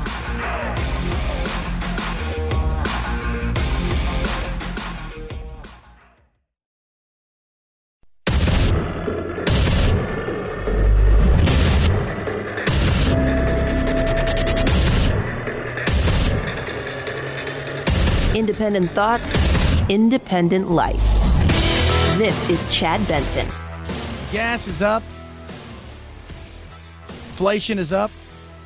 Morale is down. It's funny. Read a couple articles that roll into this, like, weird, like, why are people so gloom even though the economy seems to be so great? Because I don't think people are buying it. I think a lot of people think the economy is ready to collapse at any given time. I think people are looking at the economy and they're thinking to themselves, yeah, that's fine, except for I'm not being able to pay for things the way that I used to. It's fine that I got a 10% raise, but in the last 2 years, if you combine how much inflation has gone up, I'm break even or I'm behind. And now you're talking about gas going up more. Now you're talking about a situation where we're no longer as energy dependent, as independent as we used to be. We're now becoming energy dependent, which means that we're what? We're buying oil and gas and stuff from people who don't like us, who are worse on the environment. And did I mention they don't like us? So people are looking around. They just don't feel like we're moving in the right direction. And then you've got another side of things, which is people are kind of gravitating in areas to their lives where they feel comfortable. That's the other side of it. We've got a lot of anger amongst ourselves, which we shouldn't have. And because and a big portion of it is because we've allowed identity in everything, whether it's wokeness and 12 genders or politics, to become the overriding thing is whatever it is we choose. So if it's your gender and that's the most important thing, that's all you're about, right? Like that's your jam. And politics has become that way. There was a great article the other day about the fact that the migration is happening and it's a political one. It is. And it's been happening for a while. You've seen it in places like California where, you know what, if you're red in a state like California, right, and you've got conservative ideas and values, there's a few pockets, but at the end of the day, it's an overwhelming crushing of any of your beliefs and ideology based on the fact that, well, you look around and you're like, everybody around here is blue. So people got out of there. It wasn't just strictly because of politics. Some of it was because of regulations. A lot of it was because of taxes. But the politics all played a part into that, and now we're seeing it more and more. People are heading out, and it's not just red. Blue are doing it too. Lynn Seaton says when the state of California forced her to close her photography studio over COVID restrictions, she and her husband decided it was time to leave. As I drove into Texas, literally as soon as I came into the state and stopped at my first truck stop for gas, it was like, this is wonderful. People weren't wearing masks. Nobody cared as far as that went. And I think what you saw, too, with COVID is the pushing this movement of gravitating in certain areas. It started, I think, a long time ago, but with Trump, it definitely took off, and we became a much more hypersensitive, hyper-partisan world where South is this way. You've got the Northeast, you've got the coast, you've got it. So it started to become that way, and people started heading out in directions of where they felt comfortable. And then it really took off because of the insanity at times of COVID. I mean, think about this. California, kids still in masks in school, kids still in masks outdoors, and some of the ones who are allowed to take off their masks, they're not quite sure what to do. Like, that's nuts, right? Like, you've got politicians coming out going, we're going to remove the mask mandate in March 31st. Like, why March 31st? Just curious at that. Like, you're going to go in another month in hopes that another variant shows up because that's why we didn't do that. And so parents are frustrated there too. They are. So people are gravitating to areas where they feel like they're welcome and not scared to have their belief. The real estate brokerage Redfin predicts this year people will vote with their feet. People are they're asking, tell me about the most conservative towns. Where should I be moving? It's actually been happening for some time. Residents have been fleeing states like California with high taxes, pricey real estate, and school mask mandates. And they've been heading to conservative strongholds like Idaho, Tennessee, and Texas. Yeah, and by the way, some of those people are not thrilled. Right? They're looking around going, man, some people are getting priced out of their neighborhoods. Arizona is the perfect example. We've had a huge jump. The largest jump in real estate in the last year is in Arizona. My house, the equity in my house now is stupid. And I sit there and go, why? Right? But not everybody's thrilled. I'll tell you that. There was a guy who ran to be mayor of Boise. I think it was last year before last. His only platform is, I'm going to stop people from California coming here. Because the fear is in some of these things is what? Don't California my whatever. People used to come up and say, don't California my Texas. But now it's the Republicans migrating from the West Coast who are militant about stopping creeping liberalism. We're the cavalry. We're the damn cavalry. We're here to save you because we know what's going to happen. And if we don't run for office, get involved in school boards, and pay attention and get out and vote, then you're going to California, Texas. Yeah, that's true. I mean, Arizona was a pretty red state. It's purple now. Some of that is because a younger generation has come here over the last decade and a half from all over the country to go to ASU and Arizona, and the colleges here have improved tremendously. And there's businesses that moved here, low regulations, low taxes. It's been very business warm and welcoming. And what you're doing is you're bringing people here from other parts. Then you got California next door. And what does California have? High taxes, high regulations, and a lot of people who can't stand that, who love the politics, they're taking the equity and they're moving to places like California, and they are Californiaing up some of this. And the reason that you didn't like where you lived, don't come do that to somewhere else. Plus, you've had several other reasons across the country why some people have moved to certain areas. But a good portion of it, too, is just even people that are apolitical don't care. They recognize regulations and insanity is not a way to live your life. What are the implications of people clustering in Sean Hannity's America or Rachel Maddow's? Bill Bishop is a journalist who co-authored an influential book, The Big Sort, in 2008. It explains how the country is pulling itself apart, how Americans sorted themselves geographically, politically, culturally, and economically in the preceding 3 decades. Groups of like-minded people tend to become more extreme over time in the way that they're like-minded. Yeah. Because when you get into an echo chamber and there is no conversation, there is no disagreement, there's no other side of a viewpoint, it just exacerbates the situation of which you're pissed, angry, or excited about. You're throwing gasoline on fire, and that's a sad thing. But a lot of that's on us, right? Because we've gotten intolerant of each other's points of views, because we have taken, in particular, politics to a point where if I don't like Trump or Biden, automatically I must hate you. And that's not true. By the way, I don't like any of them. That being said, It's hard in this day and age to have a conversation. Right? You can't, race is one of the things you can't talk about. Why? Because if you start to talk about something that's serious, people are first of all, they're so guarded and tense about anything that's real. Because the fear is the backlash on my job, the backlash on my community, the backlash on my kids, the backlash on social media. All of that stuff comes up and that's not good. So instead, we live in a world of people walking on eggshells or people attacking one another. There's no level ground where we sit there and go, you know what, we should agree to disagree, but here's the common ground, and I like you as a person. And saying that you like somebody as a person doesn't mean that you agree with their viewpoints. And saying that you dislike their viewpoints doesn't mean you can't like them. We're not there. Not anymore.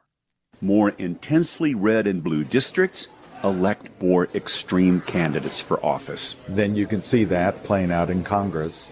There's fewer people in the middle. And so politics becomes less about solving our problems anymore. It's about cheering for our side. And so we're stuck. Yeah. And that right there is the most telling thing about this. There's an article in Vox today, and it's so just, well, as usual, it's just crap. How do you solve a problem like Joe Rogan? And I read through this thing, and of course, one of the things, though, and I find this to be so real and why I believe that Joe is who Joe is and he's got the influence that he does, is in the middle of the article it says, one of the things that makes Joe Rogan so popular amongst his millions of fans is that his politics are so difficult to pin down. Yeah, because he's just a guy. Left-leaning, centrist, libertarian, they call him. He's portraying himself as open-minded. Because he is. He's curious.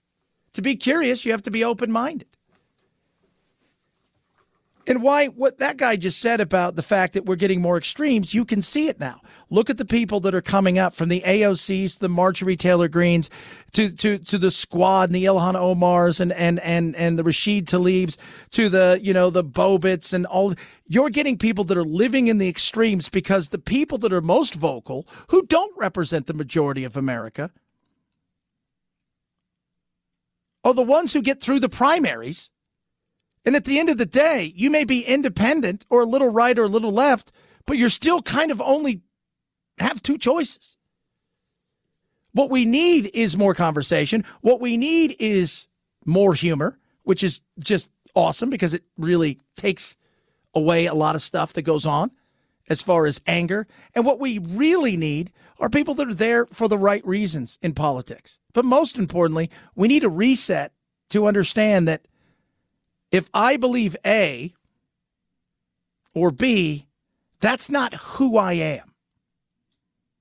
So you not liking A or B is just your opinion or thought about something.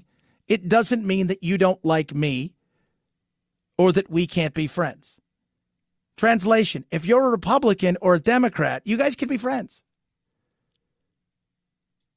You can. There's much more to you than red or blue. But until we figure that out, we're going to have this continual hot mess, which is us fighting over extremes, which we shouldn't. And for us, the independents out there who have some right lean here, some left lean there, we are the majority of the people. And we got to start taking back the conversation the way the adults should, because if we don't, we're going to be in an uglier situation down the road where only extremes seem to control stuff. And that's not a win for anybody. 323-538-2423 at Chad Benson Show is your Twitter. Tweet at us, text the program. Car Shield gives you 24/7 roadside assistance, a rental car for free while your car's in the shop. And that shop is the shop that you choose, which is awesome.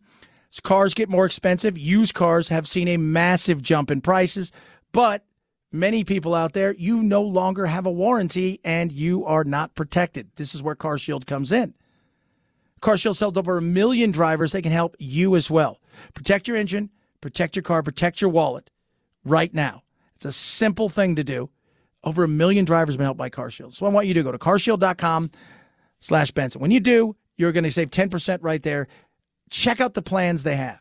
Maybe you're worried about a few things, but not everything. Maybe you're worried about everything, and you want to be in a position where you don't have to worry about that check engine light.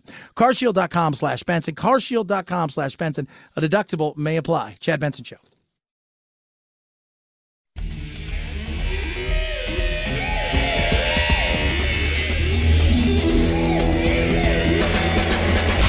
You go, boy. This isn't about right or left. This is just about right and wrong. Right you are, Chad. The Chad Benson Show. This headline's awesome, too. Dirtbag glamour is ascent once more. It's ascending. So what is dirtbag glamour? I have one of our other producers here from my local show. His name's Steve. Young kid. He's like 29. But looks like he's 12. He and I every day I look and I go, I don't know how he does it. And that's Colson Baker, better known as Machine Gun Kelly. And he's got, was it Megan Fox or whatever? And I just look and I don't, Pete Davidson, obviously. Pete I can kind of get because he's funny and, and I think part of the dirtbag side of things is if you've ever seen stars, and I've been fortunate enough, again, I grew up in Los Angeles and grew up around the industry, still somewhat involved in stuff, and you'll see people and they show up and they're in, jeans and a t-shirt and their socks are a mess and it's a situation where they dress up, But the dirtbag glamour side of stuff is that's the way they do it now. Like that's the thing. But you can't be fat. You got to be thin to be the dirtbag glamour. You can't be like you got to be tall and skinny would help. I just never got at least with Pete Davidson, you're like, he's probably really funny. That's what everybody says. He's charming. He's a nice guy, right? He finds himself. I think he's very self-deprecating. But the Machine Gun Kelly thing, I've never understood. 323-538-2423 at Chad Benson Show is your Twitter. Tweet at us. Text the program. Love having you on. Okay, we got to do this. We got enough time. I'm going to squeeze it in.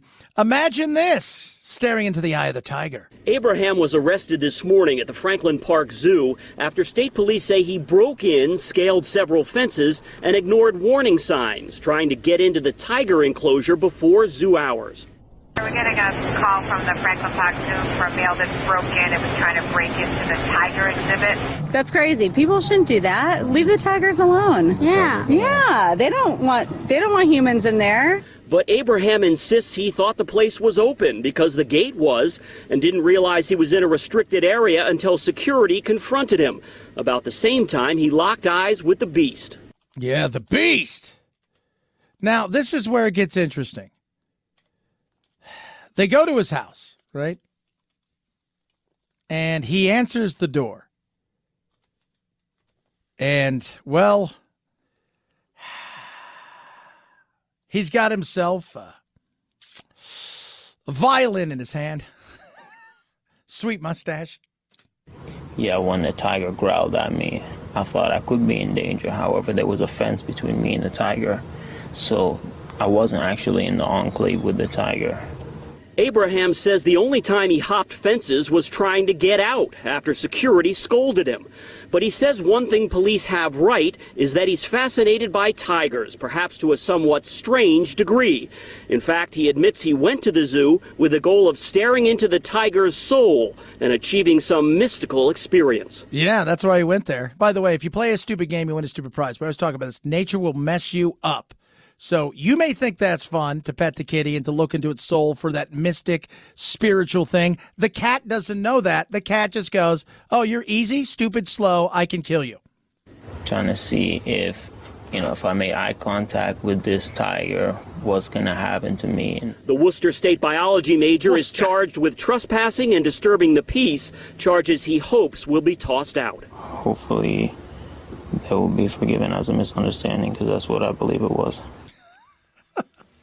Solid fun show today, kids. Crazy. Good times right there. I'm going to stare right into the eyes of the tiger. What would the tiger said? He was great tasting. 323-538-2423 at Chad Benson Show is your Twitter.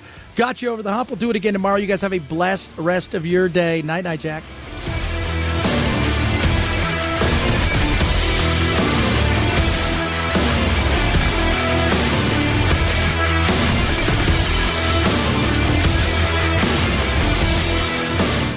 The Chad Benson Show.